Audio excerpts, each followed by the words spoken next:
Well, we're going to get started here, ladies and gentlemen. Welcome to Loony's. My name is Mike Williams, and I have Ashley Levine here on my left, and from Koochiching Museums, and then Catherine Crawford from Glaciers National Park. March was Women's History Month, and we're here to talk about women in the wild, stories of pioneer women in border country. But before we start, I want to mention that the bar here at Loony's remains open during our discussion. And again, thanks to Loony's for allowing us to have this here. And again, we're filming right up front here, so please don't dally in front. And we do have a jar here for a free will offering that it helps out the museum and its expenses. But I'm going to start off with a lady, Lydia Torrey. The time frame for Lydia was 1928 to 1980. The location, Caldwell Island, Anakin Lake, about halfway between Ash River and Kettle Falls. Lydia was born in Finland, 1891, and she died in International Falls in 1987 at the age of 95. She traveled around the upper Midwest and eventually settled in Wisconsin. That was after that she emigrated to the U.S. in 1910. Still single, a friend suggested that she write to an old man that lived on the lakes of northern Minnesota. This she did, and with correspondence back and forth was invited to his home on Namakan Lake. In the summer of 1928, Emil Torrey met her at the train depot in Ray, Minnesota. She loved Namakan Lake. She always said, and I heard her say that it reminded her of her native Finland with the rocks, lakes, and trees. They married that year, 1928. Lydia was 37, and Emil was slightly older. But the years passed. The Torreys were busy with Emil's trap grounds and commercial fishery, and while not wealthy, they did make a living. But things changed dramatically when October 4th, 1954, Emil drowned in Lake Kaptogama while delivering a load of fish to Gappas Landing. Lydia was 63 years old at the time and now on her own.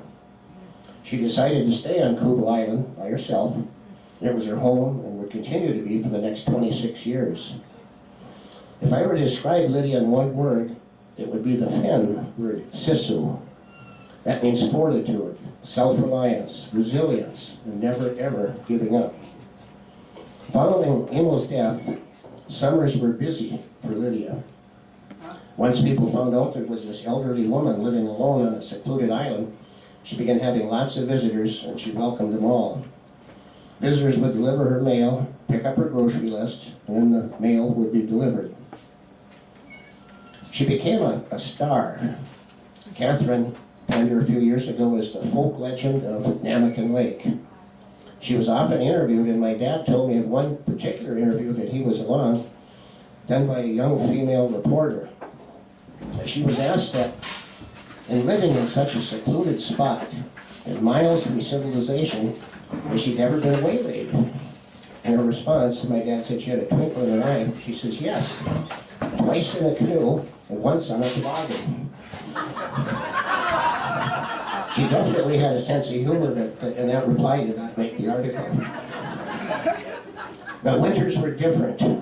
Often weeks, even months, would go by without her seeing anyone.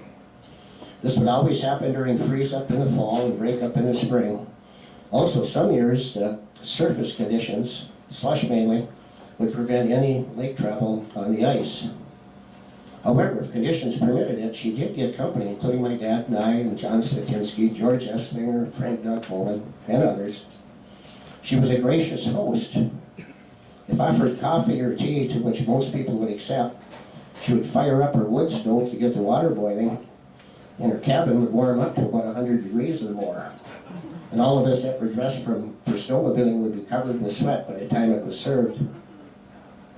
I should mention that because of the way Namakan Lake is built, my dad and I, and later me, would be the last boat to see Lydia in the fall and the first in the spring. We'd always deliver her several whitefish and a 12-pack of beer, and I'm not sure what she enjoyed most. In 1971, Lydia got a telephone. No longer was she completely isolated from the world, especially in the winter months. The Arvig Telephone Company strung an underwater phone line from Ash River to Kettle Falls and hooked up Lydia for no charge. John Satinsky would call her almost daily in the cold months, and on one winter day in 1980, she failed to answer her phone.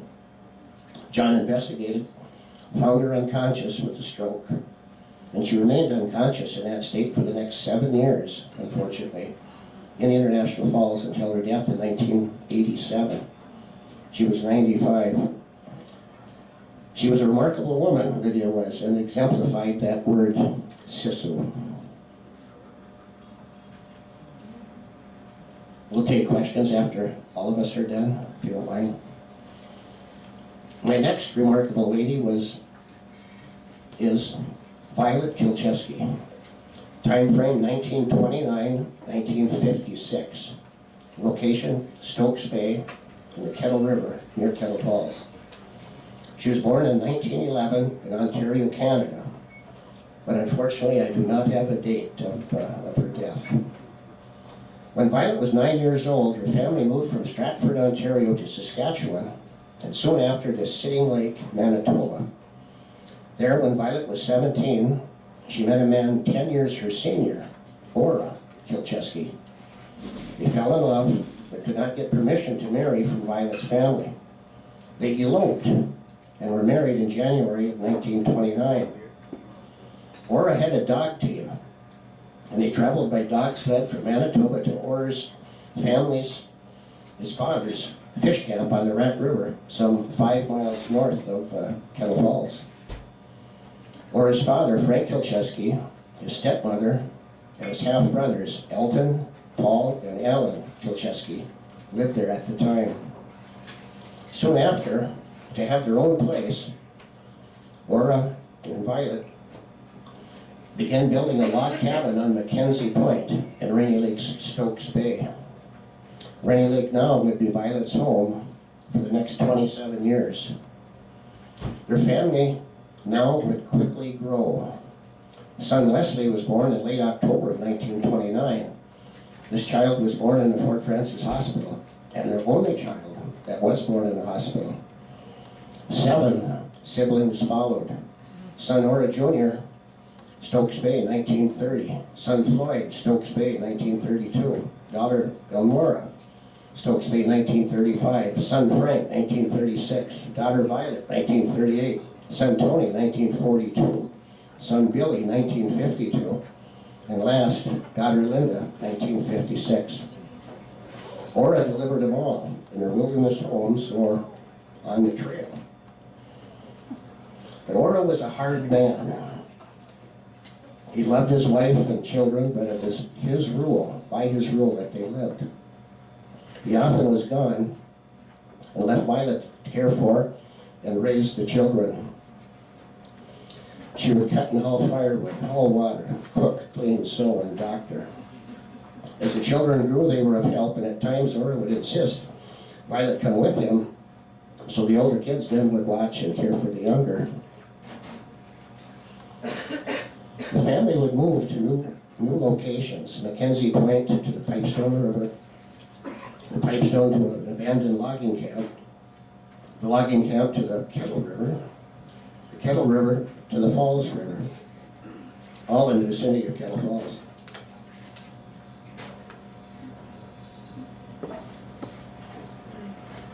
At this time, the family eked out a living by hunting, trapping, fishing, gardening, picking berries, and salvaging pulp and saw logs. Violet would teach the children to read and write, make their clothing. She relied upon McFadden's Encyclopedia of Health and Natural Methods to treat illnesses and injuries. She would make her own soap, make mattresses from deer hide, smoke fish, doctor the kids for illness and injuries. She was a busy and very competent lady and a wonderful mother to her children. 1956, Ora decided to move the family to British Columbia, or Alaska. Everything they owned, including boats, were loaded onto rail cars right here in Fort Francis and shipped off to the Pacific Northwest. 3 siblings, Floyd, Elnora, Frank, stayed a short while and then came back to this area. But then tragedies began to strike. Son Frank, just 20 years old, drowned in 1960 in Harris Lake. That's a small lake just north of Ranier, while tending his gill nets. Father and husband Ora died of a heart attack in Alaska in 1962. 1969, son Tony was lost in a plane crash. His body was never found. 1974, Wesley drowned while snowmobiling in Alaska. His body was never recovered. 1987, son Billy died of complications due to polio in Duluth. Violet persevered, and in 1994, with daughter Elnora's help, wrote and published a book about her life titled A Mother's Survival in an Alien Wilderness. And believe me, this is a must-read, if you can find it. Now, in the few minutes that I have with this presentation, I can do some little justice as to the life that this woman has lived. And if you can find a copy of that book, I highly, highly recommend it. But another book exists by her only surviving son, Floyd, who lives in Orr on the shores of Pelican Lake. And that's titled Wilderness Son, and son is spelled S-O-N. And I also highly recommend that book, and it is available locally.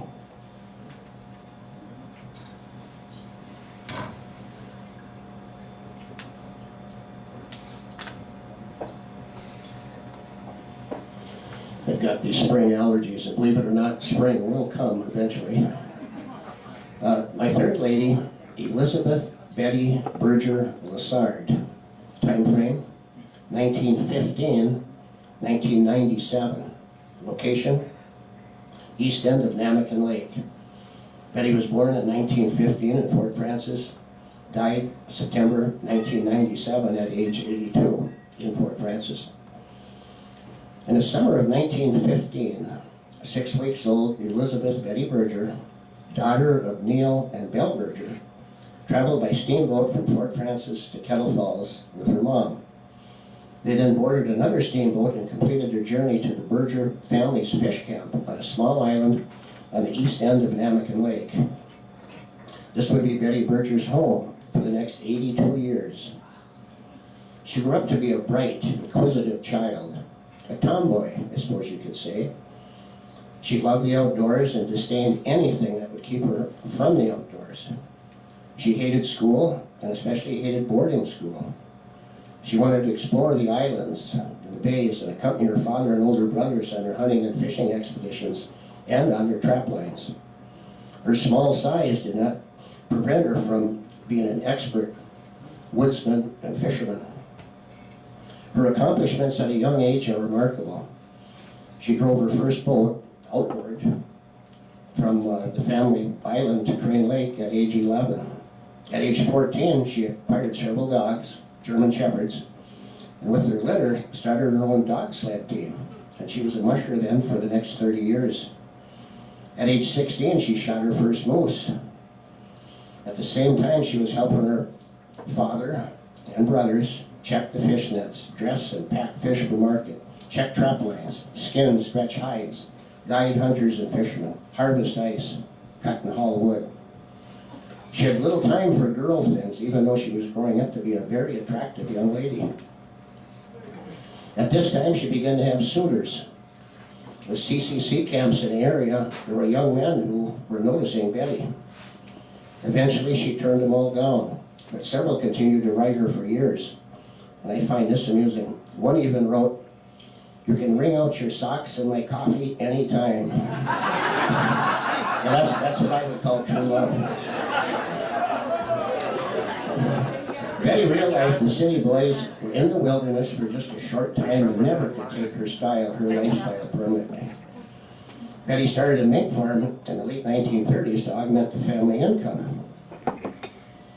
It was very hard work, but successful until fur prices eventually did decline.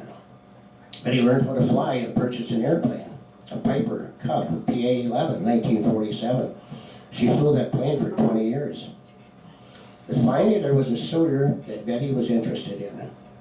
Leon Bud Lazard of Ranier was hired by the family to assist in all parts of their operation.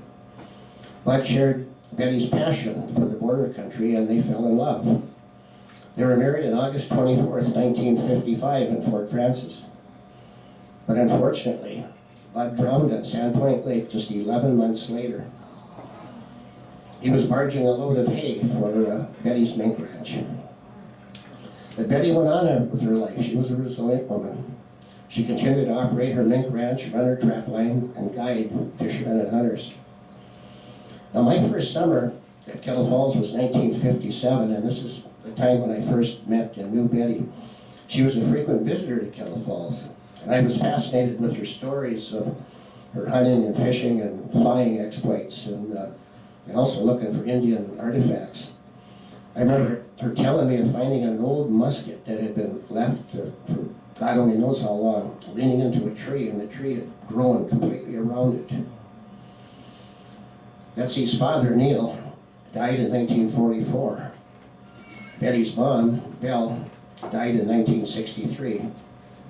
Then Ed Bircher, Betty's business partner and brother, died of a brain aneurysm on the ice on Sandpoint Lake in 1965. That left just Betty and her sister-in-law, Thora Bircher, on the island. Working together, they had a small resort and trading post on the island, and of course Betty's trap ground. And with Voyageurs National Park, a reality in 1971, the opportunity to expand existed. But Betty was reluctant, knowing that any expansion would keep her from her beloved Navakin Lake. However, with her nephew George Scott and his family's urging, more cabins were purchased and moved to the island. The store or trading post was enlarged. Niece Lori Scott was a great help. It is said that age is a relentless foe.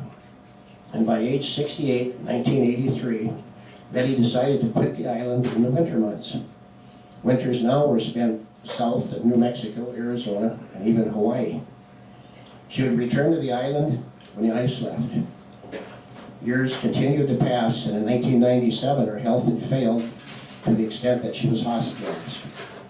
She died on September 19th, 1997, and she was 82 years old. Hundreds of people traveled to the Crane Lake Chapel to celebrate the life of this wonderful woman. As I was writing this, I was trying to think back the last time I saw Betty. I know it was late October, what year, I can't remember. Windy and cold and snowing. I was removing my buoys from Sandpoint Lake and Navakin Narrows when I saw Betty tending her mink trap on the Canadian side of the Narrows. We waved, smiled, and were both on our way. For a reference for this presentation, I used Neil McQuarrie's book, A Bit of a Legend in These Parts. And we do have these books here at Loony's. I highly recommend the book about Betty.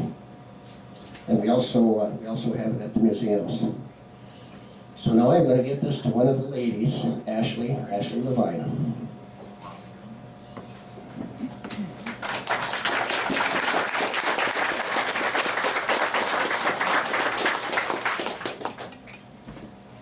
Okay, so I have several ladies to cover. Some of them may be familiar to you, some of them may be new. The first lady that I'm going to talk about, her name is Mary Caldwell. Mary was born in London, England on April 13th, 1852, and she arrived in this country in 1861. She was married to Charles P. Caldwell in Wisconsin, and later they moved to Marquette, Michigan, where she gave birth to 6 children. She had 3 girls and 3 boys, but the boys did not survive their infancy.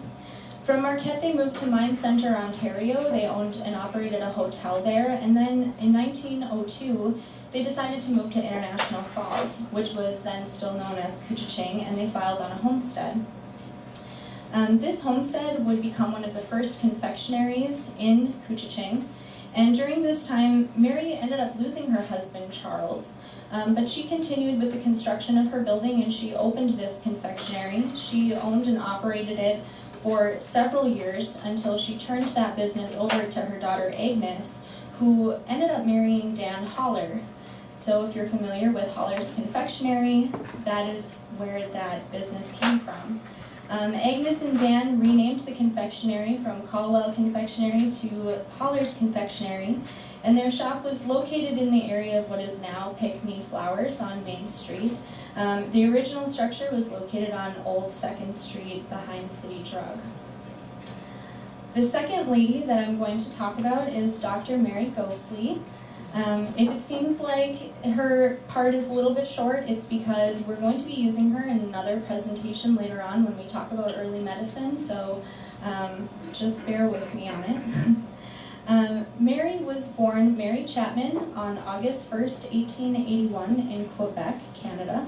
She traveled to South Dakota with her family in 1893, and she later ended up in the Glencoe area of Minnesota, excuse me. Mary's family background was one of poverty, but they were really creative and resourceful. And this lifestyle made a real impact on Mary. It made her more compassionate for people who were less fortunate than herself, and she was very generous in gifting people with food, clothing, and financial support for education. She attended Hamline University Medical School, and to do that, she ended up having to go and teach to earn money to go there. During that time while she was there, her brother became very sick, and this provoked her interest in healthcare. Hamline University was closed in 1907 though, so the medical students were kind of shuffled over into the University of Minnesota, and it was here where she meets her husband, Fred Ghostley, and they were married in December of 1907, and they graduated from medical school together in 1909. After graduation, they practiced in Black Duck for a short time, and they came here in 1910, where they met up with their colleagues, Dr. Robert and Elizabeth Monahan and Dr. B.F. Osborne. They took over the Northern Minnesota Hospital, and during this time, they were treating patients for the typhoid epidemic. And while they were treating them, Frederick was working day and night caring for these people, and he ended up contracting the disease himself, and he passed away. Mary persevered through this, though, and she continued to practice in the Falls until 1930. The life of an on-call doctor was really intense. It didn't leave a lot of personal time or time for her to do any real community service. She delivered over 2,000 babies during her tenure here. She was called out in the middle of the night. She would have to travel by horse and buggy, by foot walking through the swamps. And later, eventually, she took Hupmobile, which is kind of like a little ambulance. Payments was, if people could afford it, they'd give her a chicken. Sometimes they'd pay her with a quart of cream. Or sometimes it was just a simple thank you, and that was good enough for the doctor. She did find some time to campaign for women's right to vote. So on November 4th, 1919, she was one of the delegates that left from International Falls to demonstrate at the state capitol in St. Paul in a nationwide campaign for women's suffrage. In 1920, she was remarried, and they adopted their first child, Catherine, in 1929. And then in 1930, she decided that she was going to leave the Falls. She accepted a position at the Lake Julia Sanatorium, which is in Petoskey, Minnesota. She was paid $100 a month, and people weren't really jumping at the opportunity to take this job, and she decided that, it had to get done regardless of how much you were going to get paid. So she decided that she was going to pack up her family and go there. During her time there, she adopted her second child, James, and by 1935, she ends up divorcing her second husband. And from there on out, she was just a single mom doing her thing. During her time working in the sand, she was developing a new kind of technique for diagnosing tuberculosis by X-ray. So this became her area of expertise, and her written procedure for diagnosing chest X-rays became the format that was used by the Mayo Clinic in Rochester and at the University of Minnesota. After a lifetime of caring for other people, she did retire, but she continued to spend her summers at her cabin. She had a cabin on Rainy Lake. It became known as Dr. Mary's Point. And she passed away on April 9th, 1975 at the age of 93.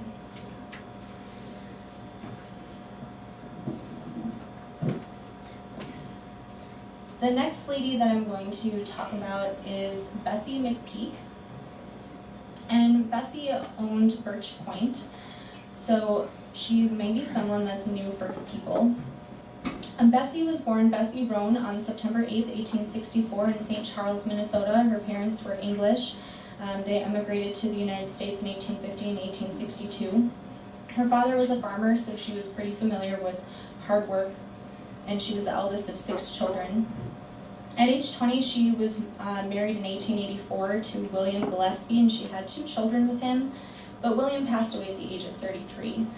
So on December 15th, 1893, Bessie marries again to a really well-known physician in Minnesota by the name of James McPeak.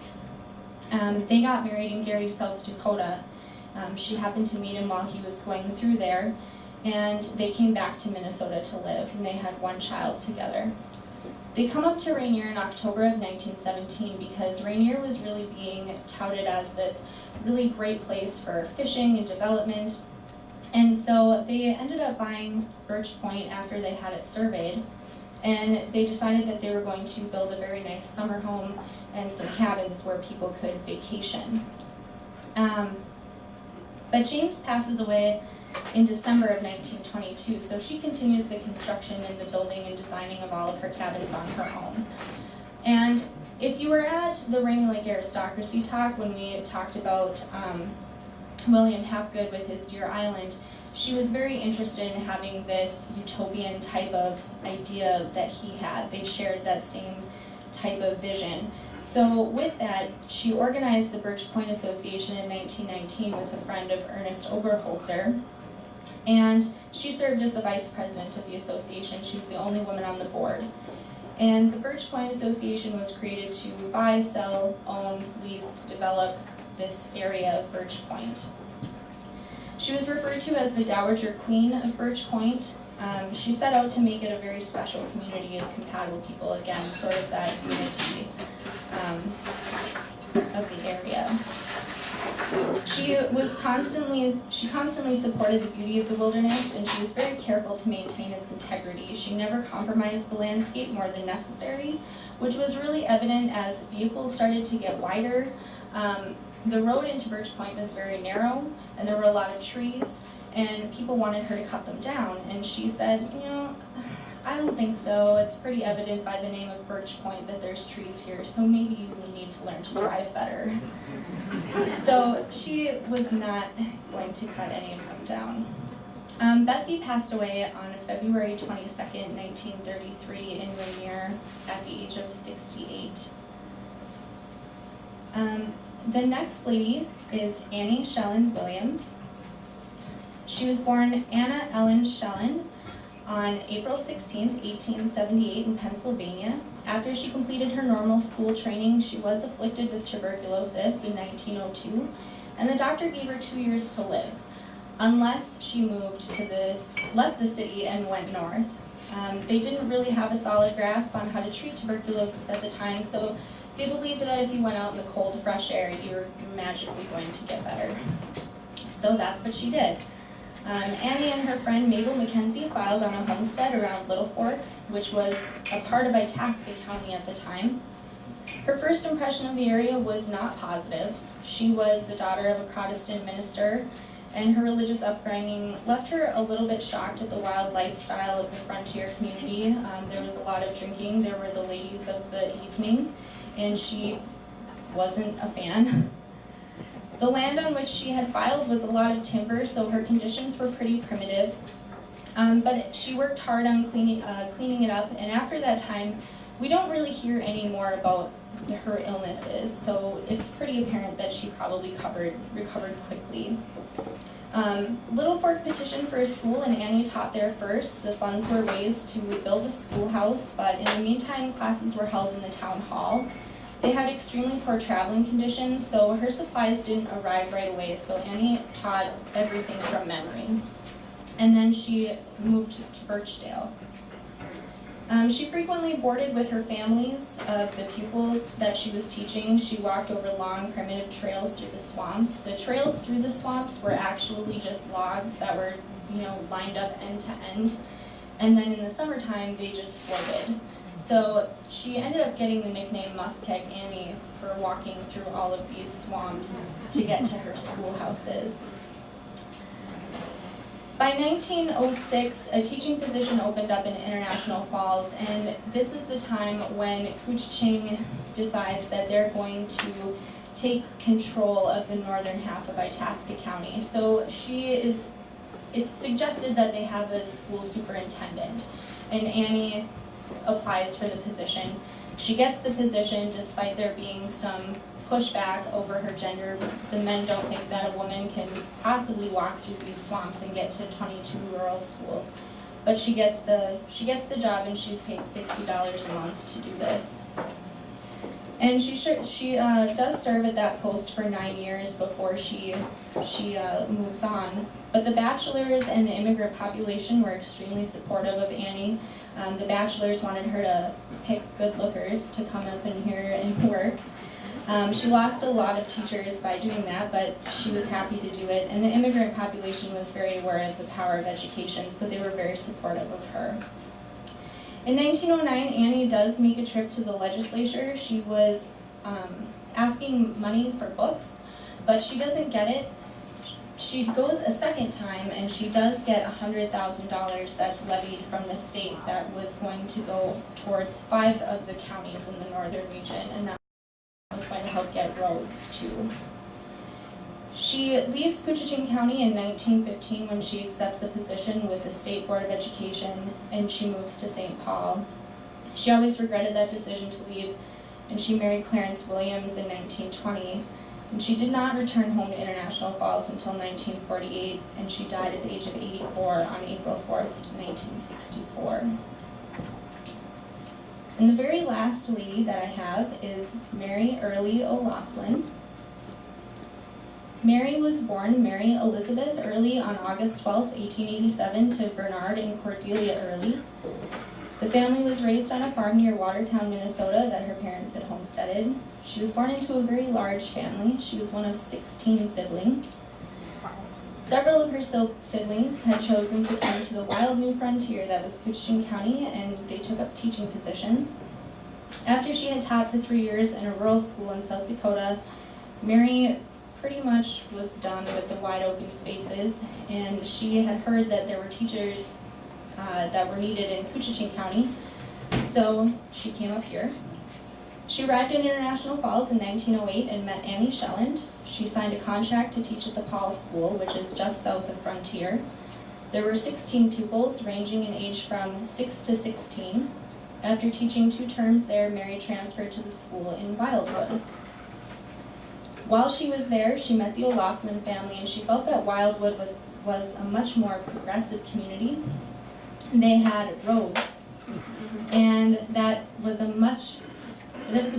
bigger improvement than walking through the bogs. And people had real homes, she called them. They were well built, and people also had cellars people had root houses rather than cellars to store their harvest. And they gathered together once a week to play games, to dance, to visit, to kind of keep away that depressive nature that would come from living out in the middle of nowhere. In the spring of 1911, Mary receives a letter from her brother Paul informing her that Chippewa land was open to homesteaders.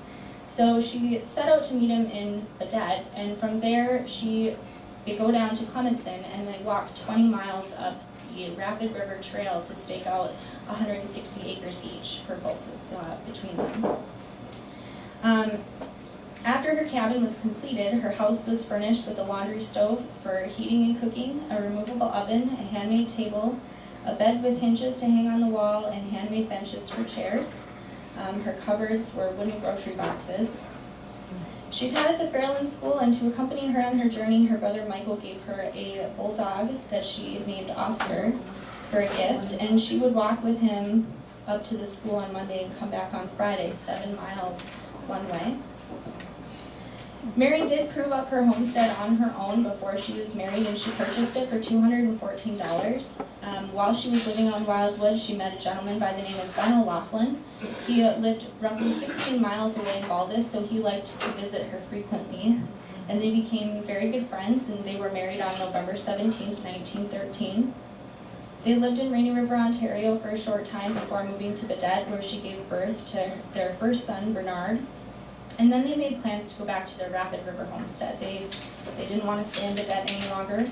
So her brother Paul and his wife Mary joined them with their baby Margaret, and they bundled up in the middle of winter to travel to their homestead. And the women decided that it was easiest to take turns walking and riding in the sleigh to take care of their babies. And Mary and Ben stayed on their homesteads until the war in Europe forced them to move further south. Ben was working in the spruce timber, and he had a lot of Canadian citizens that were working for him at the time. So when the war in Europe was really raging, Canada called those Canadian citizens back to fight in the British Army, so they had to head out. Mary passed away on November 29, 1984, and was laid to rest on December 3, 1984, at the age of 97.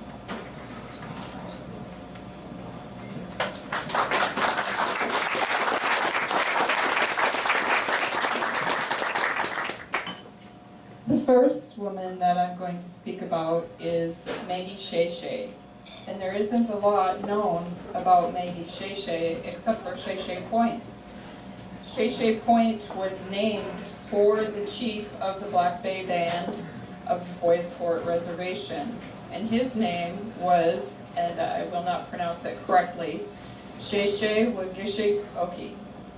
And there's the accounts that are known about Mary contradict each other. So one says that she wore always a shawl over her head, and yet the photographs show her wearing a flat hat.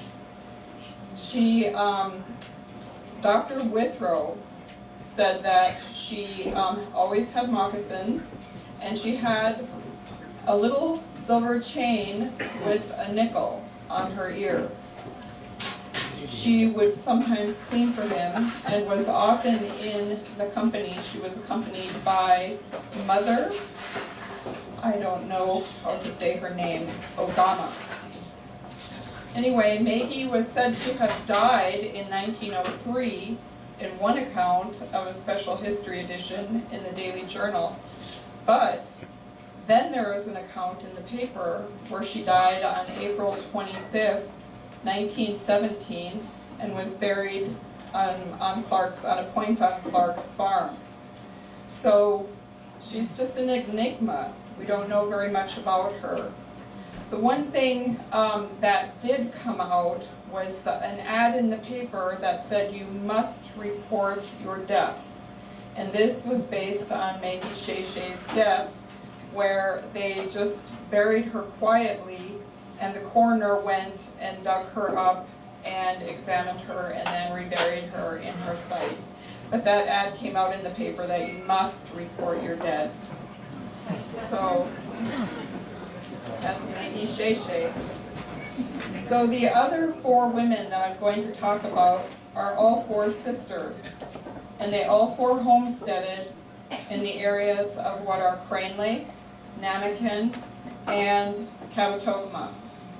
So to me that was pretty interesting to think that women would actually own the property and be the ones that homesteaded, because back then they did not, usually own property. They were more like property. So anyway, the first woman was Catherine Elizabeth Bowser, and she was born in 1876 to parents John Patrick and Mary May Bowser. And Mary May, by my calculations, was about 16 years old when she started having children, and she had at least 11, by what I could determine. all of them living to adulthood except for one small baby that died at a year. But Kate was born in Minneapolis, and then the family moved to Green Isle, which was in Sibley County, and it was an Irish settlement. And then the family moved up to Superior, Wisconsin. So Kate met her husband-to-be, Bill Randolph, in Superior, Wisconsin. And Bill proposed to Kate. She wasn't quite that forward. Anyway, he proposed to her and said he knew of a wonderful opportunity, and so he could marry her. He could afford to marry her. And she had these dreams of a fancy trousseau and a big wedding. And he started to describe going up into the wilderness up here on the Border Lakes. And she realized that that was nothing but a dream. So she wanted to be with Bill Randolph, so she agreed to come along up here. She was the only woman traveling on the train and by conveyances up here, but she said everyone treated her well. Her outfit had been put together by her father-in-law, and it was a cut-off skirt with pants underneath, and the main thing that he encouraged her was a good pair of boots. And she said, well, I can step lightly and my feet won't get wet.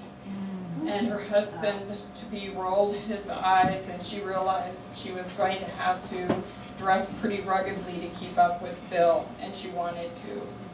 So it turns out that Bill's father was a wealthy person in Michigan in the timber industry, and he had encouraged Bill to come up here because there was riches. There were riches to discover, he felt, to examine. So this was actually not a honeymoon, but a timber cruising trip that Kate got to go along on. Yeah. So anyway, they came up along into the wilderness via train and other kinds of conveyances. And when they arrived finally at Kettle Falls, they were sleeping in tents and canoeing. And they did this for the entire summer that they were here. Then they decided winter was setting in, and they thought it would be wonderful maybe to go home to Superior, Wisconsin for the winter. And they went out along the tote road, and the rule was that the heavier conveyance kept the road. And so they and their sleigh would need loads of lumber, and they would go off in the ditch and fill with snow and tip sleigh. So they did that 3 times, but finally made it out and went home for their first Christmas, and had a round of parties and visiting and so on. And Bill said, I think maybe you should stay here for the winter, and I'll go back and continue cruising and so on. So she did. She stayed with her family for the winter and could hardly wait. In April, Bill let her know that she could come back, and that's where she did. She came back for the rest of her life. She never wanted to leave the wilderness again. What happened is they applied for a homestead in what is now Randolph's Bay on Namakan Lake, and they had a commercial fishery there. And they were there for about 13 years. And then they left the commercial fishery to go to Crane Lake, where they built a lodge called Borderland Lodge and Resorts. But in 1922, the lodge burned. And the saddest thing that was lost in that fire was Kate's diary and photographs and her recollections of their adventures. So they rebuilt, and they continued to operate that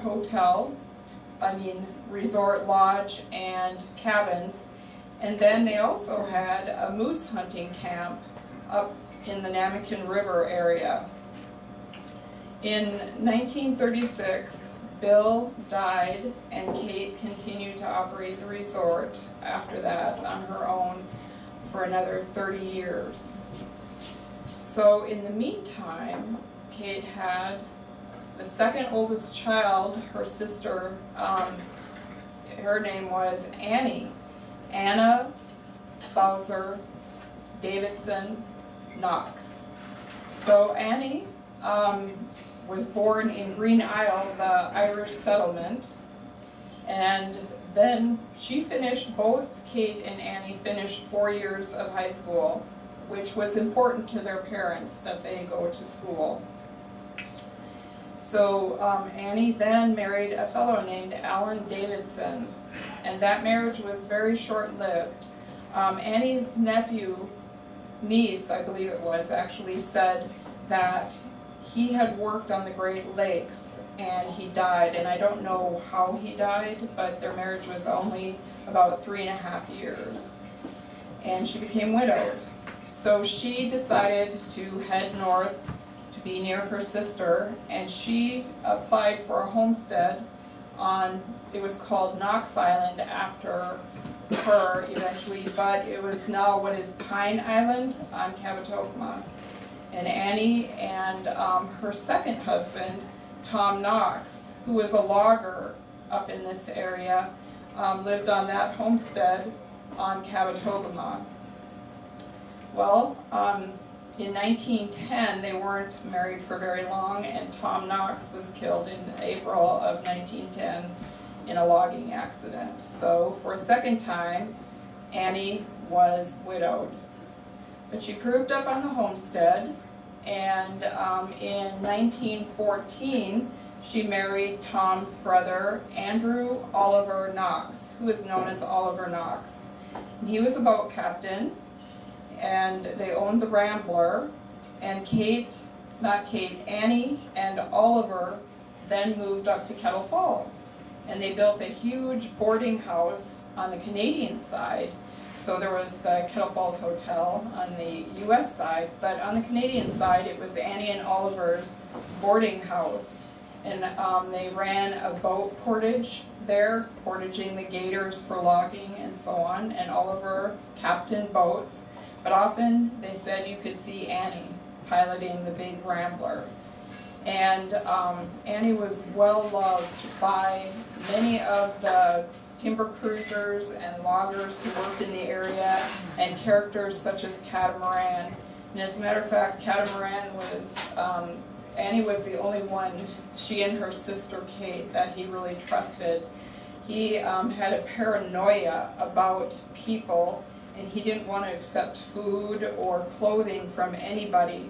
So people would put food in the garbage, perfectly good food, so that, when he was scavenging, he would get some food. But he would take food from Annie and Kate.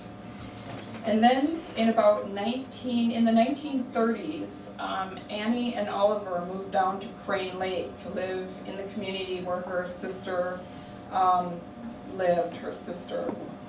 And so Annie and Kate were in the same community. Annie died when she was almost 90 years old, and is the only one of the sisters that is buried in Bike. But Oliver then outlived her for a number of years, and they are still well remembered, and their house remains at Crane Lake. They had only one daughter, which they adopted actually. Her niece told me that Mary Catherine Knox was adopted, and Kate and Bill never had any children. Here was a mother that had, 11 daughters and sons, but her children were not having as many kids. So then a third sister named Martha Bowser was the first child that was born in Superior, Wisconsin when the family moved there. She was born in 1891. And she was a very studious person. She ended up going through high school and then entering the nursing program at the University of Minnesota, and she graduated with a degree in nursing, a 4-year degree, in 1919. But she also went up to the North Woods and visited her sisters and grew to love this area very much. And she then applied for a homestead patent in the Crane Lake area. And when she was there for a short while, she met the forest ranger, Leslie Beatty, who worked in this area. And he also kept a copious journal, and his works are published. They were published by the DNR in their little Minnesota monthly magazine. Anyway, Martha married Leslie, and when she was expecting their first child, she developed preeclampsia and had to leave her homestead. And when I've looked up the records, the homesteads are not in the men's name. They are in each of the women's names. So anyway, Martha had to go into the hospital for a number of weeks, and in the meantime, a developer named Josiah Chase decided that he wanted the mineral and timber rights on that property, and he sued for it, stating that she was not living up to the terms of the homestead laws. And so she ended up going to court to try and save her homestead. Josiah took her to court, and she won the first round, but she lost the second two times that the appeals on the case. So anyway, Martha ended up losing her homestead. She gave birth to 3 more children. Virginia, Barbara was the oldest, whom she had gone into the hospital with preeclampsia for. Then there was Leslie Jr. and a son named Owen. And Martha followed her husband, who went from Cabotogama area and the lakes around here to Orr, to Virginia, and finally to Duluth. And she is buried in the Hermantown Cemetery there. So one thing that her daughter Virginia Clifford says is that she purchased a cabin down in Crane Lake and is really happy to know that it's on part of what was her mother's homestead. So she feels very happy about that piece. The 4th sister who homesteaded was named Melissa Bowser, and she was born in 1896. She went through 4 years of high school and became first a clerk and then a bookkeeper. And she was a bookkeeper for her entire life. She lived mostly between Superior, Wisconsin, in her parents' home, and on the homestead. And her homestead was at Namakan Narrows, on between Namakan and Sandpoint Lakes. And according to her nephew, Don Bowser, she never did a lot with her homestead. She just hung on to it. But eventually she sold it to a fellow named Williams from Indianapolis, Indiana. So those are the 4 sisters who amazingly homesteaded in this area at the turn of the century. And their families remained in this lake area for many, many, many years. Loved this area, and it's amazing to think of the hardships that they went through, but really loved this place. Now Kate, although she lost her story to the fire in the resort, Annie Sheldon Williams, actually her friend, came and taped her and took down many of her recollections. And Martha was a camera buff. She loved, she would go out with her Kodak Brownie camera and photograph many what would seem just like ordinary everyday scenes, but it's just amazing glimpses into the life around here of logging and commercial fishing and the Native American people that lived here. the different types of transportation. It is an amazing family record. And so if anybody is ever thinking, who cares about our story, you wouldn't believe how interesting it becomes like 75 years down the line or whatever. So I encourage you to do that. Anyway, those are the women that we're celebrating here, and there are so many more. Ashley was saying that she started thinking, well, maybe we'll only have about 10 to talk about, and we had to cut it way back. And so we'll cut it off here.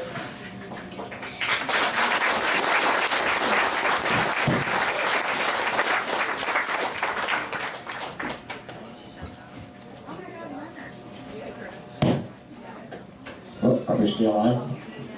Yeah, our executive director at the museum would just like to say a few words, and then we'll be open for questions, if there's any questions. Thanks, Mike. These are really fun little programs to do, but we need the support of the people out here. And by that I mean many of the photographs that are exhibited here were donated or we were given permission to use so that we could put faces with the names of the people that you heard tonight. So I would like to thank Pat Hogan, who donated use permits for many of the photographs you see on Bessie McPeak from Birch Point. Bart Fisher, who donated the photographs for Doc Mary. And I'd like to thank Neil McQuarrie from Brandon, Manitoba, who allowed us to use some of the photographs out of his book on Betty Bircher. So there's just a number of people that we'd like to thank. We have literally thousands of photographs in our archives, but believe it or not, there are many of them we can't use because of the quality of them or because they're not the right scenes or the right people. So I'd like to say thank you to all that have made those images possible.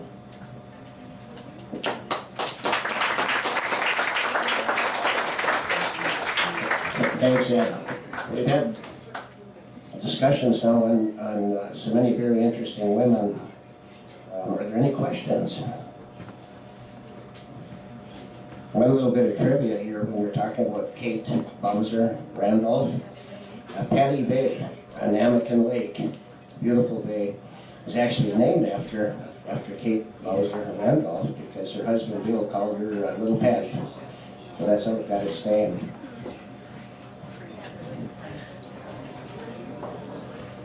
What is a confectionery? When I hear confectionery, I think of a candy store. I think it is a candy store. The question was, what is a concession? I can't say this with my allergies, but I'll put Ashley on. So the question was, what is a confectionery? And so, yeah, the confectionery was basically like a sweets shop. So they had candy. They also sold fruits, cigars, any type of baked goods, like ice cream. They had that too. Yeah, kind of. But yeah, they had all that kind of good stuff. Tobacco, other tobacco products other than cigars. What did they sell during Prohibition? Not liquor. Not in the back.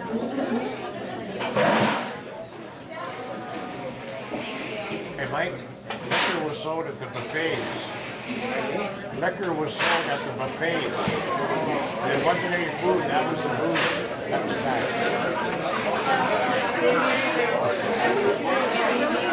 Well, thank you, everybody, and we'll be here for a little while if you have any questions.